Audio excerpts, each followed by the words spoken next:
최근에 어느 마트에서 27만 원에 팔고 있습니다. 깜짝 놀랐어요. 저 그런 얘기 하는 분들 많이 들었는데 칠레 특유의 피라진 향이 난다. 근데 그런 표현이 나온 이유는 완숙이 안 됐다는 뜻입니다. 안녕하세요. 저스틴 와인 저스틴입니다. 하남에 왔어요. 여기는 오스테리아 렌조라는 곳이고요. 홀키즈는 첫 병은 무료, 두 병째부터는 2만 원입니다. 오늘은 여러분들이 모두 다 한 번쯤은 마셔봤을 몬테스 알파 와인을 준비했습니다. 하나는 몬테스 알파 까르메네르 2021년 빈티지고요.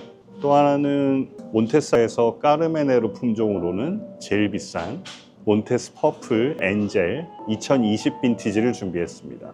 몬테스 알파 까르메네르 2021년 같은 경우엔 비비노 점수는 4.1점. 이게 잘 없더라고요, 까르메네르가. 까베르네 소비뇽은 많은데 까르메네르를 찾기가 진짜 어려워서 제가 정확한 그 와인을 찾을 수 없을 경우에는 잠실 보틀벙커를 가거든요. 갔더니 있더라고요. 근데 거기가 결코 가격이 싸지는 않아요. 알고 있어요. 근데 방법이 없잖아요. 얘랑 꼭 비교해서 이걸 찍어보고 싶어가지고. 그래서 3만 원대 주고 샀고요.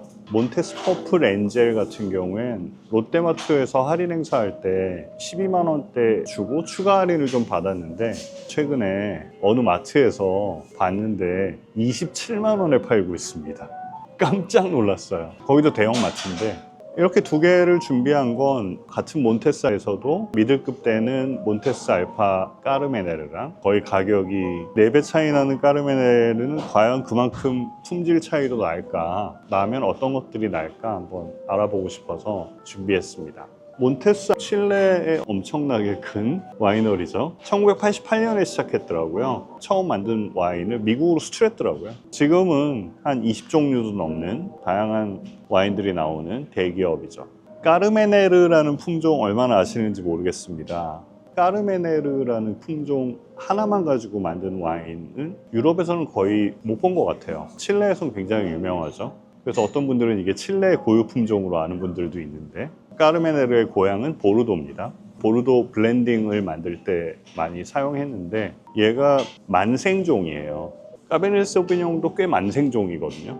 근데 그거보다 더 늦게 익는 품종이에요. 근데 보르도는 날씨가 변덕스럽거든요. 특히 수확기에도 막 비가 오거든요. 제가 맨날 수확기 때 비 온다고 하니까 물어보는 분이 있더라고요. 수확기 때 비 오면 왜 안 되냐고. 비가 많이 오면 포도 알갱이들이 물을 많이 먹어서 경우에 따라서 터져버립니다. 그래서 수확기 때 비가 오면 그건 망한 거예요. 그 해 포도 농사는. 비 오기 전에 따려고 무진장 노력합니다, 보르도에서. 근데 까베르네 소비뇽을 완숙시키기도 참 곤란한 그 보르도 기후에서 이 까르메네르는 그거보다 더 오래 익혀야 돼요. 굉장히 힘들죠. 이게 애증의 품종이에요. 꼭 블렌딩을 하고 싶은데 완숙시키기가 어렵습니다, 보르도에서. 그러다가 유럽의 필록셀라 병이 샥 돌아서 다 뽑아버렸죠. 그 다음에 보르도에서는 이제 거의 안 키우죠. 그래서 이제 칠레로 이민을 온 거죠. 칠레는 특징이 덥고 건조하거든요. 그러니까 수확기 때 비는커녕 건조합니다. 그러니까 얘가 완전히 익을 때까지 키울 수 있는 천혜의 환경이죠. 색이 굉장히 짙은 게 특징이고요. 바디도 굉장히 무겁고 탄닌도 굉장히 높습니다. 첫 번째 와인 몬테스 알파 까르메네르 2021년. 칠레에 여러 산지들이 있는데 그중에 콜차구아 밸리의 포도로 만든 겁니다.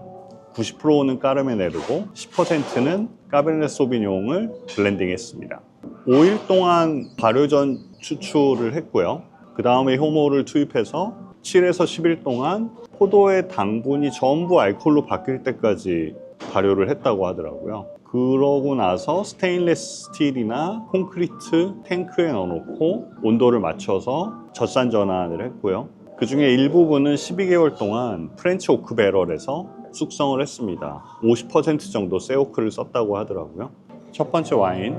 색깔은 약간 보랏빛이 돌긴 하는데 깊은 루비색이고요. 향은 좀 강렬한 편인 것 같아요. 주도적인 향은 참나무 바닐라 확 들어옵니다. 아무래도 새오크를 50% 정도 썼다고 하는데 그게 굉장히 주도적인 편이에요, 향이. 검은 자두, 검은 체리 이런 거 있고요. 역시 이 차향 쪽에서는 삼나무 바닐라 강렬합니다. 모카 초콜릿 같은 것도 있어요. 약간 허브향 같은 것도 있는 것 같고요.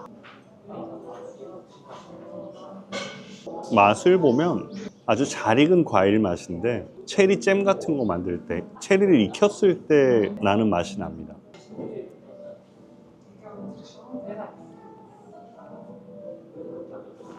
드라이한 와인이고요. 탄닌은 부드러운 편이에요. 그렇게 꽉꽉 조이진 않는데 양은 한 중간 플러스 정도 있는 것 같습니다. 산도도 한 중간 플러스. 그렇게 찌르지 않아요. 중간 줄 수도 있을 것 같아요, 산도는. 알코올은 14.5%죠. 풀바디입니다. 풍미의 강도는 중간 플러스 정도. 여운을 확인해 봐야죠.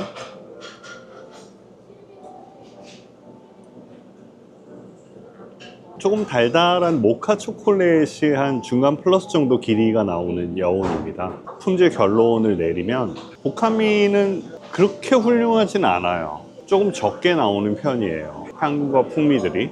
약간 감점. 밸런스는 이 알코올의 씁쓸함이 약간 튀어요. 그래서 살짝 감점. 풍미의 강도도 중간 플러스니까 살짝 감점. 여운의 길이도 중간 플러스니까 살짝 감점. 종합을 하면 좋은 와인보다는 한 등급 아래인 그런대로 괜찮은 와인 등급이고요. 비비노 점수 주자고 하면 그래도 한 3.8점은 줄 것 같습니다.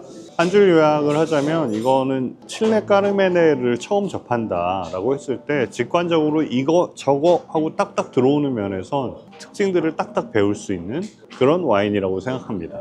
두 번째 와인, 기대되는 와인, 몬테스 퍼플 엔젤 20년 빈티지.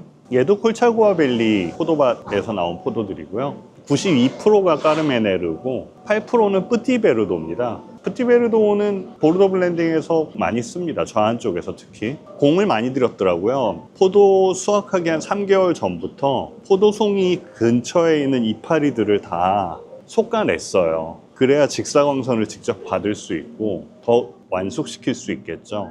조금 덜 익게 되면 피망향이라고도 하고 피라진이라고도 하는 그 향이 납니다. 저 그런 얘기 하는 분들 많이 들었는데 칠레 특유의 피라진 향이 난다. 칠레 와인에 대해서 평할 때 와인 좋아하시는 분들이 참 많이 쓰는 표현이더라고요. 근데 그런 표현이 나온 이유는 완숙이 안 됐다는 뜻입니다.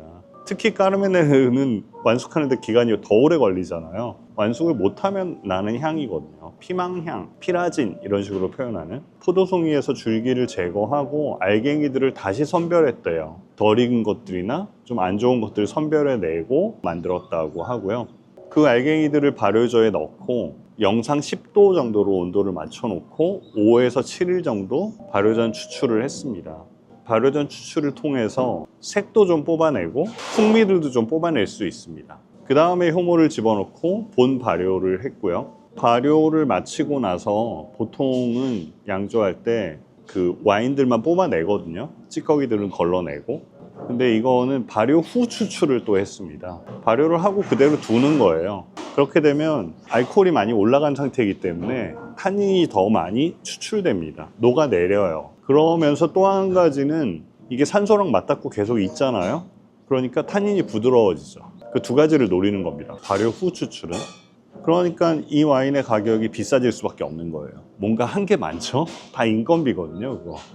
그 다음에 16에서 18개월 동안 프렌치 오크 배럴에서 숙성을 했는데 그 중에 70%는 새 오크를 썼고 나머지 30%는 2번 아니면 3번 쓴 오크를 썼습니다. 두 번째 와인. 색깔은 얘도 색깔이 똑같아요. 깊은 루비고요. 얘도 향은 강렬한데요. 얘는 주도적인 게 바닐라도 있어요. 삼나무도 있지만 블루베리, 블랙베리, 뭐 검은 자두 다 할 수 있을 것 같고요. 아까 얘기했던 삼나무나 뭐 바닐라 있고 그냥 후추 정도 있는 것 같아요. 그 원두커피 볶고 나면 있는 찌꺼기 있죠. 그거에서 나는 향이 좀 납니다. 담배 이파리 같은 게 좀 느껴지고요. 계속 맡다 보니까 약간 은은한 오래된 가죽에서 나는 향들이 좀 납니다.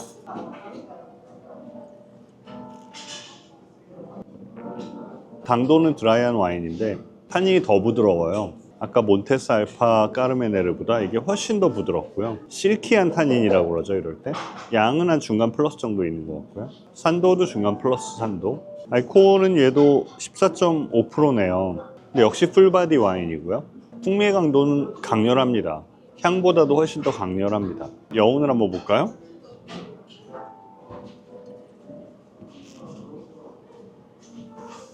커피가루의 그 여운이 납니다. 길이는 굉장히 길어요.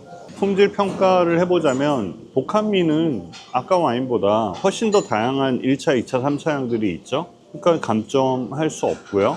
밸런스는 결정적으로 같은 14.5% 알코올인데 여기는 씁쓸한 걸 많이 줄였어요. 별로 안 튀어요. 풍미의 강도 강렬하고 여운의 길이 길고, 그러면 이거는 최고 등급이죠. 훌륭한 와인. 비비노 점수를 주자고 하면 4.3점 정도 주고 싶습니다.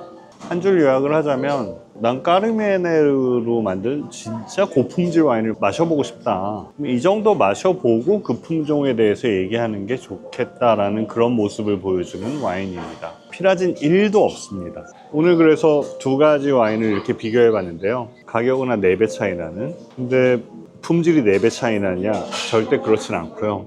원래 가격이 한 10만 원 넘어서기 시작하면 정비례해서 올라가지 않습니다. 가격이. 몬테스 알파 같은 경우엔 저 같으면 좋은 식사 자리에서 부담 없이 같이 페어링 하시라 라고 하고 싶고요. 몬테스 퍼플은 그렇게 마시기에는 좀 아깝죠. 프로슈토나 살라미나 뭐 이런 말린 고기들, 이런 거를 같이 먹으면서 좋은 와인은 여기까지 갈 수 있구나, 까르메네르가, 이런 경험을 하실 수 있는 와인이라고 생각합니다. 지금까지 저스틴 와인 저스틴이었습니다. 짠.